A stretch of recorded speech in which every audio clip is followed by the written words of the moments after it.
عربی ادب سے ماخوذ سبق آموز کہانی شیخ کا مرغا۔ ایک بوڑھے شیخ کو اپنا ایک مرغا بہت پیارا تھا۔ اچانک ایک دن وہ چوری ہو گیا۔ اس نے اپنے نوکر چاکر بھگائے، پورا قبیلہ چھان مارا، مگر مرغا نہیں ملا۔ ملازموں نے کہا کہ مرغے کو کوئی جانور کھا گیا ہوگا۔ بوڑھے شیخ نے مرغے کے پر اور کھال ڈھونڈنے کا حکم دیا۔ ملازم حیران ہو کر ڈھونڈنے نکلے مگر بے سود۔ شیخ نے ایک اونٹ ذبح کیا اور پورے قبیلے کے عمائدین کی دعوت کر ڈالی۔ جب وہ کھانے سے فارغ ہوئے تو شیخ نے ان سے اپنا مرغا گم ہونے کے بارے میں ذکر کیا اور ان سے اسے ڈھونڈنے میں مدد کی درخواست کی۔ کچھ تو زیر لب مسکرائے، کچھ نے بوڑھے کو خپتی سمجھا، مگر وعدہ کیا کہ کوشش کریں گے۔ باہر نکل کر مرغے کی تلاش پر، اونٹ ذبح کرنے پر خوب گپ شپ ہوئی۔ کچھ دن بعد قبیلے سے بکری چوری ہو گئی۔ غریب آدمی کی تھی، وہ ڈھونڈ ڈھانڈ کر خاموش ہو گیا۔ شیخ کے علم میں جب یہ بات آئی تو اس نے پھر ایک اونٹ ذبح کیا اور دعوت کر ڈالی۔ جب لوگ کھانے سے فارغ ہوئے تو اس نے پھر مرغے کی تلاش اور بکری کا قصہ چھیڑا اور قبیلے سے کہا کہ اس کا مرغا ڈھونڈ دیں۔ اب تو کچھ نے اسے برا بھلا کہا، کچھ نے اسے دلاسا دیا کہ اتنی بڑی بات نہیں ہے، صبر کر لو، اس سے زیادہ اپنا نقصان کر چکے ہو۔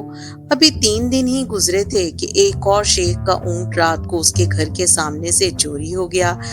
اس شیخ نے اپنے ملازمین کو خوب برا بھلا کہا اور خاموش ہو گیا کہ ایک اونٹ اس کے لیے کوئی مالی وقت نہیں رکھتا تھا۔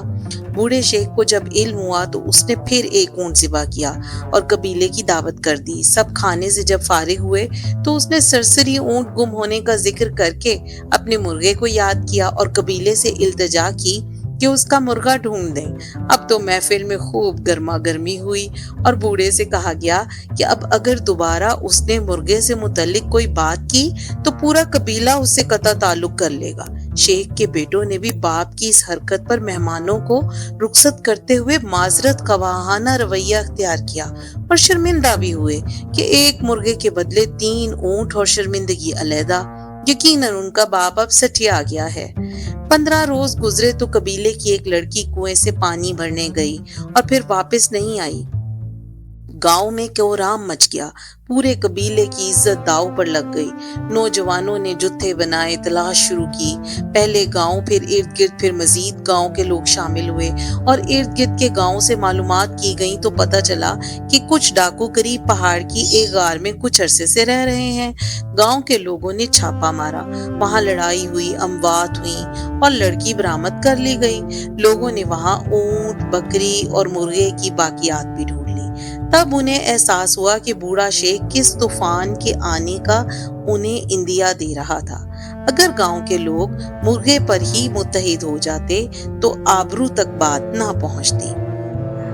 اب قرآن حکیم کی ایک آیت کا ترجمہ بیان کرتی ہوں۔ بالیقین ہم انہیں قریب کے چھوٹے سے بعض عذاب اس بڑے عذاب کے سوا چکھائیں گے تاکہ وہ لوٹ آئیں۔ سورہ سجدہ۔